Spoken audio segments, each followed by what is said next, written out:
Apakah para sahabat pernah mendengar kata-kata istidroj? Saya yakin setiap kita pasti pernah mendengar. Tapi bagi siapa yang belum pernah mendengar atau belum pernah tahu, di sini saya akan sampaikan sedikit, walaupun tidak secara luas, tapi cukuplah untuk menambah wawasan para sahabat hendaknya. Kata-kata ini sering disampaikan oleh para ulama untuk mengingatkan kita untuk berhati-hati dalam mencari nafkah, dalam berusaha. Jangan-jangan kekayaan yang kita dapat, keberhasilan yang kita dapat adalah bentuk ujian dari Allah, teguran dari Allah, atau diberikan kemudahan oleh Allah adalah dalam bentuk rasa marah Allah kepada kita. Itulah yang diwanti-wanti oleh para ulama. Tetapi yang jadi masalah adalah ketika rasa ketakutan, kewaswasan kita itu kita menjadi malas untuk berusaha, membuat kita jadi banyak takut, sehingga kita tidak mau berbuat apa-apa. Maka jika ini terjadi, maka pemahaman kita terhadap istidroj itu bermasalah. Untuk itulah di video ini saya akan menjelaskan sedikit dan meluruskan seharusnya kita memahami istidroj itu bagaimana, dan sekaligus saya mempertanyakan kepada para ulama ketika mereka menjelaskan kata-kata istidroj dan mereka mengambil dasar hukum adalah surat Al-An'am ayat 44.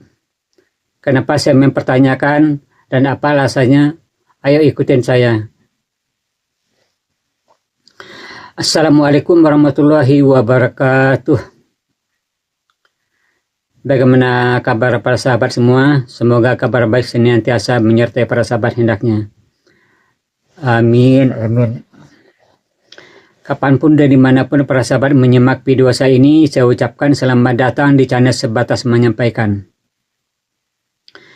Pada video kali ini, sebagaimana yang telah saya sampaikan di awal video pembukaan video, yaitu saya akan membahas soal istidroj.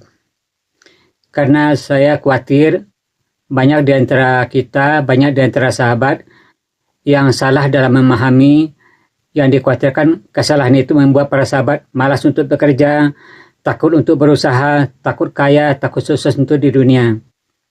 Dan inilah yang saya khawatirkan. Dan kemudian saya juga sedikit bertanya atau mempertanyakan kepada ulama ketika dia menjelaskan istidroj, para ulama kebanyakan mengambil dasar hukum surat Al-An'am ayat 44. Dan kenapa saya mempertanyakan? Karena kalau kita tinjau dari segi bahasa, istidroj itu berarti naik perlahan-lahan atau berangsur-angsur atau bertahap-tahap. Ini dari segi bahasa. Dan kalau dilihat dari surat Al-An'am ayat 44, itu saya lihat bukan berangsur-angsur, tapi sekaligus. Sekarang jadi pertanyaan adalah yang bertahap-tahap, yang berangsur-angsur, dan yang perlahan itu apa? Inilah yang jadi pertanyaan buat saya. Dan sebelum saya meneruskan video ini, perkataan ini, penjelasan ini, saya mohon maaf dulu kepada siapapun yang merasa tidak sependapat dengan saya atau ada yang menentang, silakan. Dan di sini saya tidak 100% untuk menyalahkan, tapi saya di sini hanyalah untuk mencari seharusnya bagaimana, yang benar itu mana, dan bagaimana cara penempatan pemahaman kita terhadap istidroj. Itulah yang saya harapkan, karena setiap kita punya pemikiran berbeda, pendapat yang berbeda, dan dengan berbeda itulah, dengan berbeda pendapat, pemahaman, maka ilmu pengetahuan itu bisa berkembang. Kembali kepada pokok persoalan, Tadi saya menjelaskan adalah surat Al-An'am ayat 44. Untuk para sahabat ketahui, ayat Al-Quran itu adalah bersifat pemberitahuan, bersifat petunjuk, bersifat kabar berita. Dan satu ayat Al-Quran biasanya dijelaskan juga oleh ayat yang lain. Dan ayat yang lain juga dijelaskan oleh ayat yang kita baca itu. Dan di dalam Al-Quran itu saya lihat dalam satu surat itu terdapat beberapa bait, terdapat beberapa tema. Dan untuk itu dalam hal ini surat Al-An'am ayat 44 ternyata dia tidak berdiri sendiri. Ternyata dia bermula dari ayat 42 sampai 45. Mari saya coba sahabat simak. Saya bacakan cuma artinya aja demi menghemat waktu. Dalam ayat 42 dijelaskan, dan sungguh kami telah mengutus rasul-rasul kepada umat sebelum engkau, hai Muhammad. Ini yang ditujukan kepada Nabi Muhammad SAW.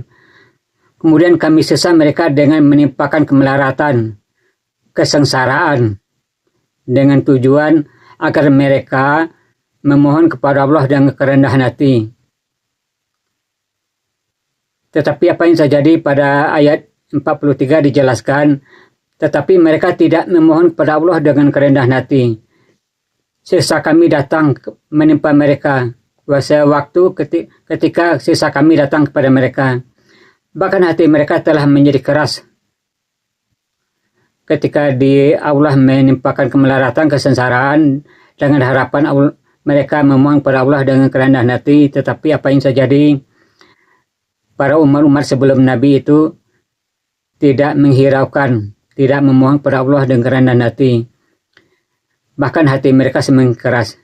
Dan setan pun menjadikan terasa indah bagi mereka apa-apa yang mereka kerjakan.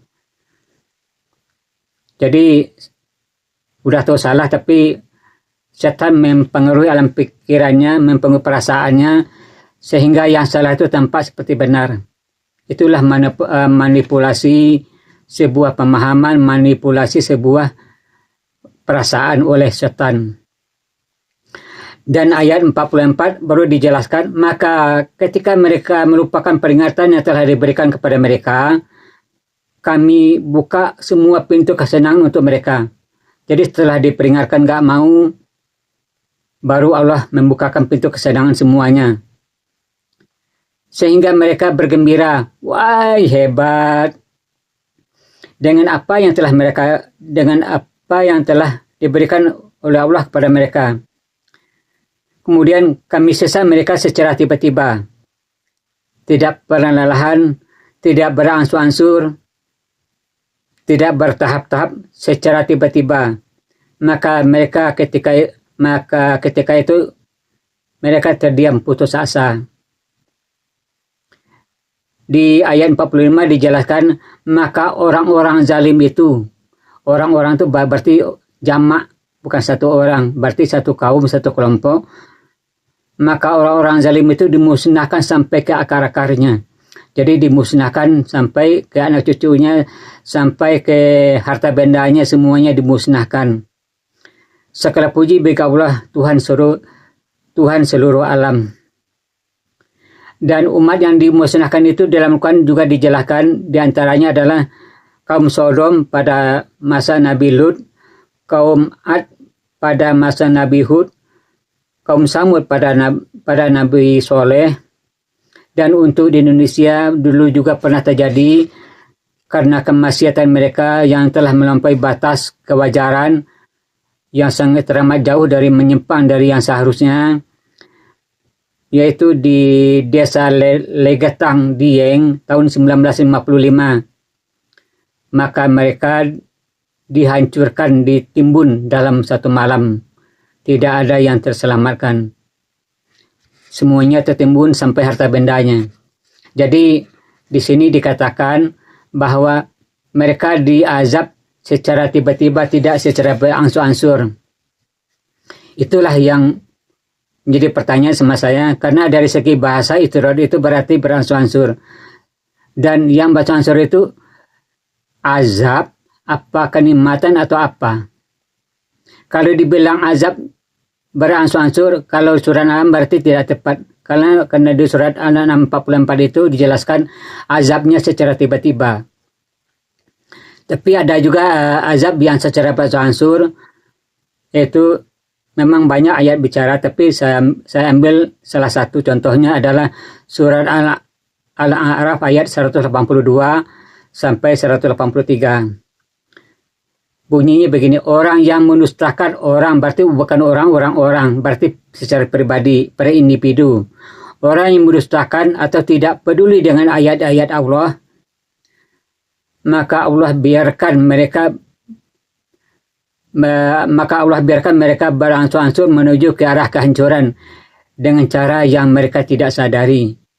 Maka Allah biarkan mereka beransur-ansur perlahan-lahan bertahap-tahap menuju ke arah kehancuran dengan cara yang mereka tidak sadari.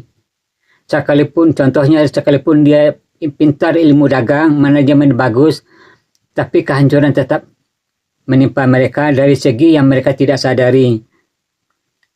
Seperti orang mengisi bak mandi itu bocor, diisi terus ternyata setelah diisi habis lagi airnya, tanpa mereka sadari ternyata bak mandi itu bocor. Itulah perumpamaannya, logikanya yang saya sampaikan. Kemudian pada ayat 183 dijelaskan, dan Allah akan memberikan tenggang waktu kepada mereka. Jadi Allah beri dulu tenggang waktu kepada mereka karena mereka tidak mempedulikan ayat-ayat Allah. Kemudian baru mereka dihancurkan secara perlahan, secara bertahap-tahap dari segi yang mereka tidak sadari. Ternyata dari segi ilmu dagang, dia udah ahli ilmu dagang, manajemennya bagus, apa semua bagus, tapi itu masalah tetap ada. Dari segi kesehatan, dia sudah pandai menjaga kesehatan, ilmu kesehatan cukup, ilmu gizi cukup, tapi toh dia sakit. Itulah contoh yang bisa saya sampaikan. Dan barangkali itulah maksud yang disampaikan oleh ayat Al-A'raf ayat 182-183. Pesan yang senada juga ada pada surat Al-Qalam ayat 43-44. Jadi kalau memang yang dimaksud adalah kehancuran yang perlahan, saya pikir lebih cocok adalah surat Al-A'raf tadi ayat 182-183, dan istirahat itu saya pikir lebih cocok ditujukan secara untuk pribadi, bukan untuk sekelompok, bukan untuk satu kaum atau satu umat, satu kampung, tapi untuk secara pribadi.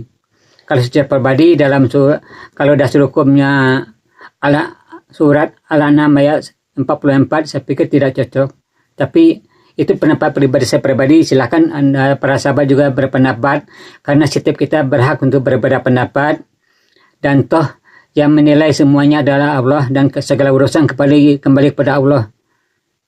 Ini untuk mencari yang seharusnya bagaimana, dan apakah pendapat saya salah atau apakah pendapat saya benar. Silakan pikirkan, dan sekiranya salah tolong ditunjukkan. Dan saya mengatakan tidak sependapat punya alasan juga. Ini alasan saya sudah saya sampaikan tadi. Kemudian ada juga yang berkata, bagaimana ada orang kafir, dia nggak sholat, dia jauh dari agama, toh kehidupannya enak-enak, kaya-kaya. Untuk para sahabat ketahui, yang namanya kesenangan, banyak harta, banyak uang, itu tidak bisa tidak bisa menjamin seseorang untuk mendapatkan ketenangan jiwa. Tidak akan bisa.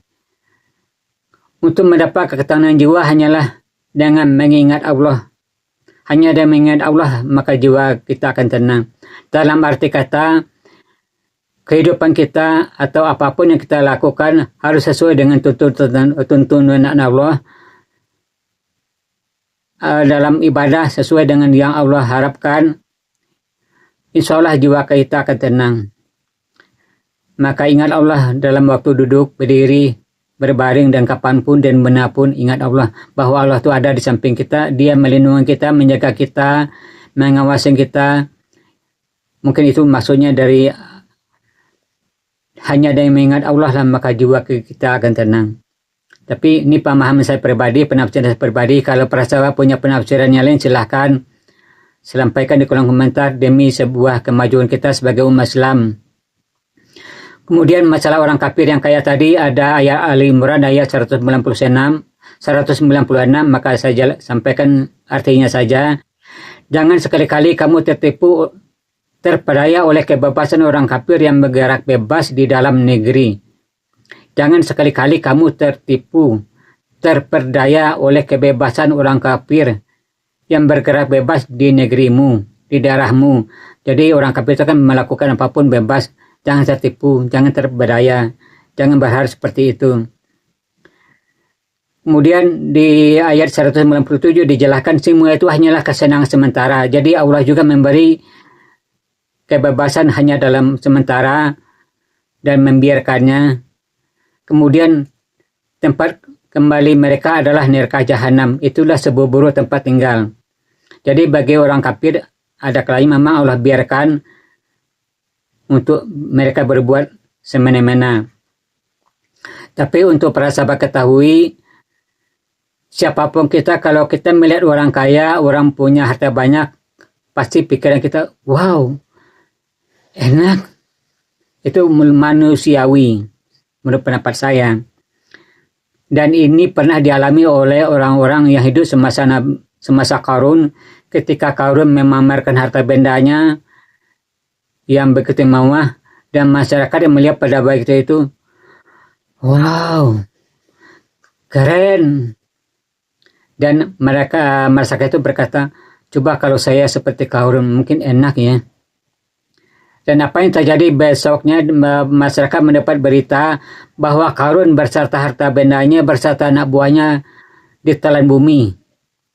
Dan barulah mereka tersadar, dan mereka pun berkata, berbeda dengan kata semula, untung saya tidak seperti Qarun.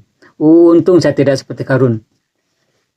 Itu Al-Quran menjelaskan ayat berapa dan surat apa, silahkan sahabat cari sendiri. Saya tidak menyampaikan di sini. Kemudian tanggapan kita kalau melihat orang kaya, jangan-jangan dia mencari harta dengan cara yang tidak benar. Jangan-jangan orang kafir itu, ya awas kamu pasti masuk neraka. Saya pikir ini pola pikir yang salah, suatu pemahaman salah. Kalau saya pribadi menyampaikan, melihat orang kaya, orang sukses, kalau dia sukses dalam dagang, contohnya kita pelajari cara dagangnya bagaimana, manajemennya bagaimana.